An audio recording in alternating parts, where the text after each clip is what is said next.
As pinças, eu posso fazer o curativo com pinça, porque elas são estéreis, e luva de procedimento. Tem alguns lugares, por exemplo, o agarrinho, lá eu sei porque o enfermeiro da educação continuada, você sabe, já foi professor nosso, é um grande amigo nosso, Rafael. Ele estabeleceu, como são pacientes imunossuprimidos, imunodeprimidos, né, sistema imunológico baixo, prejudicado, ele estabeleceu que curativo é com pinça e luva estéril. Então, cada instituição vai ter o seu protocolo, mas o protocolo sempre tem que ser técnica, asséptico e estéril, tá? Então, assim, o que a gente pode fazer é luva de procedimento e pinça ou luva estéril, tá? É o que a gente pode fazer. E aí eu vou ensinar vocês a fazerem das duas formas. Então, vamos lá, deixa eu pegar a luva estéril.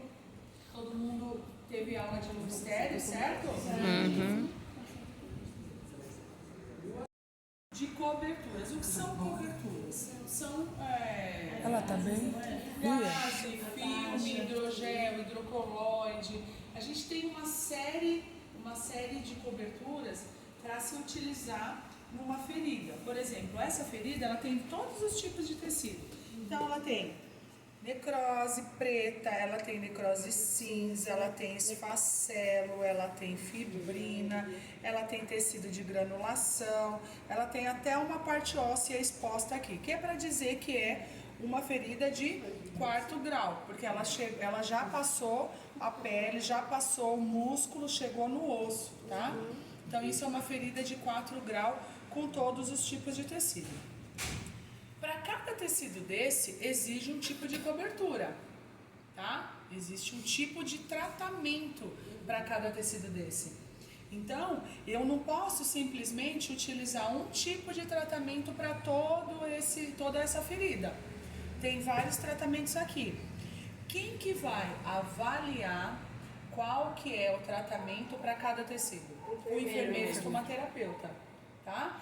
Ele que vai fazer esse curativo, vocês não vão fazer esse curativo, vocês vão auxiliar na realização desse curativo. Então, vocês podem lavar o curativo, vocês podem abrir o micropore, vocês podem abrir a luva estéril, vocês podem segurar uma pinça, entregar uma pinça, mas realizar esse curativo vocês não podem.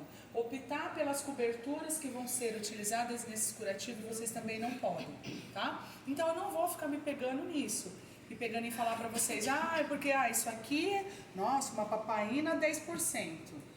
Isso daqui uma colagenase. Isso daqui um AGE. Não tem a necessidade, vocês nunca vão fazer isso. Só auxilia. Tá? Vocês vão auxiliar na realização do curativo. Curativo que vocês vão fazer são curativos simples. Curativo simples, aqueles curativos que não tem uma extensão tão grande, tantas camadas e tantos tipos de tecidos assim. Tá? Não pode a partir de um tempo pra cá? Ou A partir de um tempo pra cá, né? Porque há uns 5 anos podia, né? Isso daí é assim, né? Há uns 10 anos que já não é muito legal, mas que está em prática há uns 5, 6 anos, porque a gente sabe que ele demora. Sim, mas não é certo. Hoje em dia quem faz é o enfermeiro, e normalmente nem é o enfermeiro só, é o estomaterapeuta. Professora, Tá bom? é por isso que tem casos de pessoas com problemas de diabetes que já estão num caso mais avançado e só o enfermeiro também realiza o procedimento de... Sim, qualquer curativo complexo, quem tem que realizar é o enfermeiro. Entendi. Qualquer curativo. O enfermeiro estomaterapeuta. Muitas vezes eles nem deixam, dependendo do serviço, eles nem deixam somente o enfermeiro fazer. Tem que ser o especializado em estomaterapia. Entendi. Tá bom? Então, primeiro eu vou fazer um curativo de luva estéril.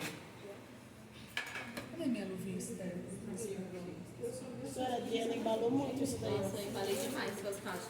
Foi, né? 6 não. Essas outras. Hoje na loja de fralda,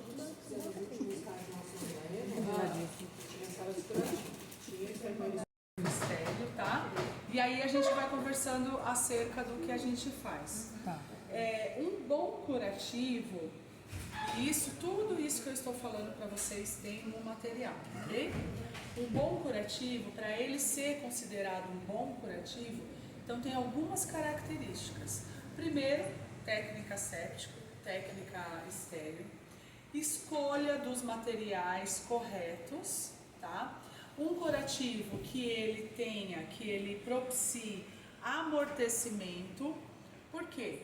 Esse curativo, a gente vai colocar gás, aqui eu vou utilizar gás, poderia estar utilizando outras coisas. Mas ele tem que ter amortecimento, ele não pode ser um curativo raso, porque senão vai traumatizar a pele, tá? Um curativo que propicie a questão de custo-benefício também, né? Então não pode ser um curativo muito caro para o cliente, né? E nem mesmo para a instituição. E um curativo que ele tenha condições de ter um meio úmido, constante. Antigamente a gente achava que o curativo ele tinha que ser seco. Quanto mais seco, melhor. Né? Antigamente a gente pensava isso. Hoje em dia não. Hoje em dia sabe-se que o curativo ele tem que ter um meio úmido. Ele não pode estar, por exemplo, quando a gente fala de exudato, né? Ou mesmo transsudato, temos vários tipos de exudato, tem no material também, a gente tem exudato sério-sanguinolento, a gente tem exudato purulento. Não é um curativo exudativo que eu estou dizendo que é ideal. Eu estou dizendo que é um curativo que propicia o meio úmido, tá?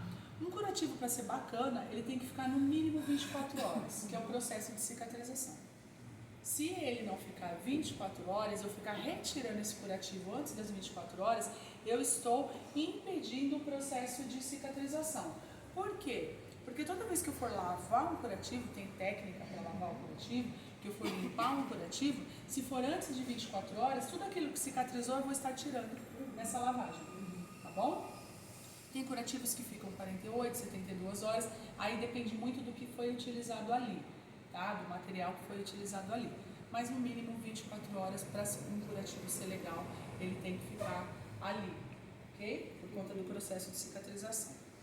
Tá, como eu disse para vocês, o técnico ele sempre vai auxiliar o enfermeiro para realizar o curativo. Então, nesse caso, quem vai ser minha técnica? Você está aqui do meu lado, tá?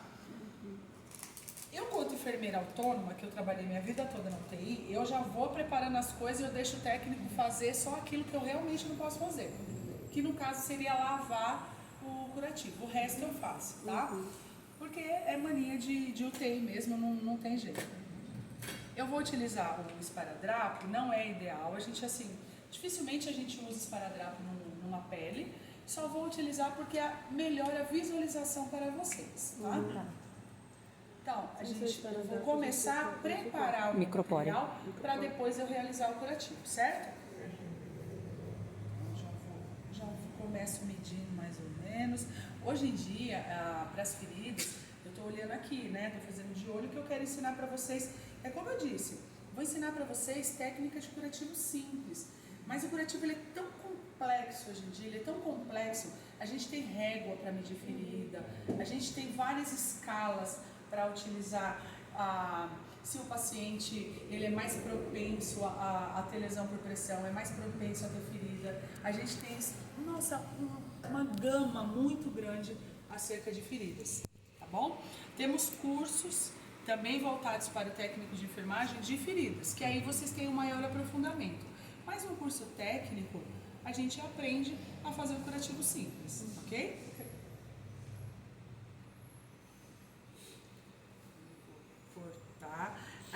A gente sempre tem que pensar na questão estética do curativo também, né?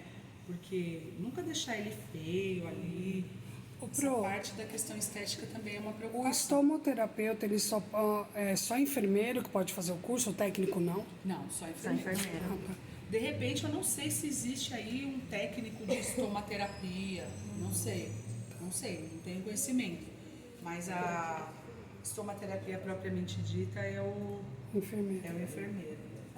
Eu entrei no site do Corempro, tem cursos, mas estomaterapia é só para enfermeiro. Eu penso que sim.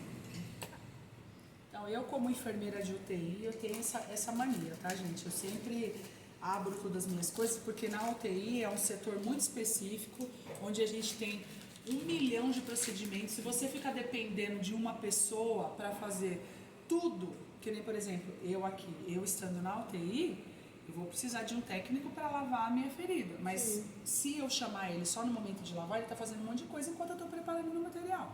Eu não vou pedir para o técnico dar tudo na minha mão, porque lá a gente, né, tem muitos procedimentos. Então, ó, eu vou abrindo tudo de forma asséptica, sem contaminar. Isso também era a gente que fazia, não, separava os amigos. Então, isso daí é competência do técnico. É que eu disse para vocês, eu como enfermeira de UTI, eu tenho uma certa autonomia, eu gosto de ser mais autônoma porque eu sei que os procedimentos são diversos e o pessoal está muito ocupado, tá? Qual que é a pressão correta para a gente lavar uma ferida? Isso existe também, tá? Tem a pressão correta. Lembra que eu falei para vocês? O processo de cicatrização, ele precisa no mínimo de 24 horas. Mas se eu respeitei esse tempo de 24 horas e eu utilizar uma pressão incorreta para lavar a ferida, eu vou destruir tecido, tá? Então tem uma pressão correta para lavar a ferida. Como que a gente consegue essa pressão correta? Com uma agulha 40x12. Eu vi fazer isso. Para lavar a ferida é uma agulha 40x12. A rosinha é aquela que a gente prepara a medicação, certo? Se eu usar uma 30x7, uma 25x8, uma 30x8, eu vou exercer uma maior pressão e eu vou destruir tecido, tá? Então tem que ser a 40x12. Duas formas eu posso utilizar essa agulha. Num soro fisiológico, quando o curativo ele é muito grande, que nem no caso desse é um curativo muito extenso, eu vou pegar soro fisiológico. Esse daqui acho que é de 100 ml.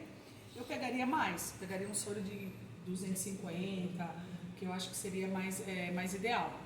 E aí o que a gente faz? A gente vem aqui, ó, vou demonstrar pra vocês. Estou contaminando pra mostrar, tá, gente? Mas vocês viram que eu abri na técnica asséptica.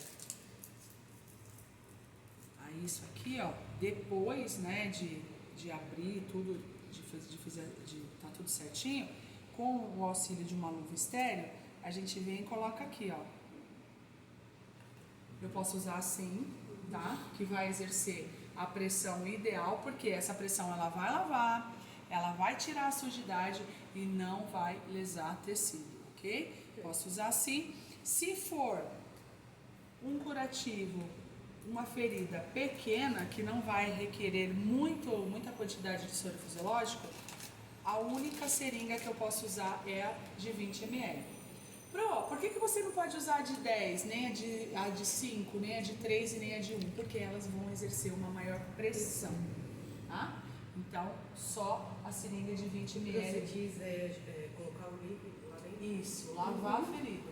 Exatamente. Para você lavar a ferida, ou você faz a 40x12 no soro, ou você faz nessa seringa de 20. Porque a pressão que você vai exercer com a seringa de 20 não vai lesar tecido. E aí você coloca a agulha e aperta? Sim, não vou colocar a agulha diretamente no tecido, né? Mas vou fazer assim, ó. No soro. No soro eu coloco a agulha e aperto. É isso mesmo. Professora, e as técnicas são assim que tinha que dar uma distância mais ou menos como se fosse um palmo. Assim, não chegar tão próximo para Não chegar tão próximo, exatamente. Tem tudo isso. Lembrando que se eu for fazer um curativo, eu tenho que estar com todos os equipamentos de proteção individual. Porque tem risco de exposição a fluidos corpóreos? Sim. Muito. Ok? Muito. Então eu estaria lá com avental descartável, com touca, óculos de proteção, né? Tudo certinho, tá? Nós ficava cozinhando naquele calor de 40 naquela sala. Exatamente. Deixa as Então, vezes o cara pessoal, mata. como eu disse para vocês, ó, a gente tem essa possibilidade de lavar a nossa ferida. Se for uma ferida pequena, com uma agulha, uma seringa de 20 ml, a agulha sempre vai ser a 40x12. Se for uma ferida grande, a gente vai num sorozinho fisiológico, tá?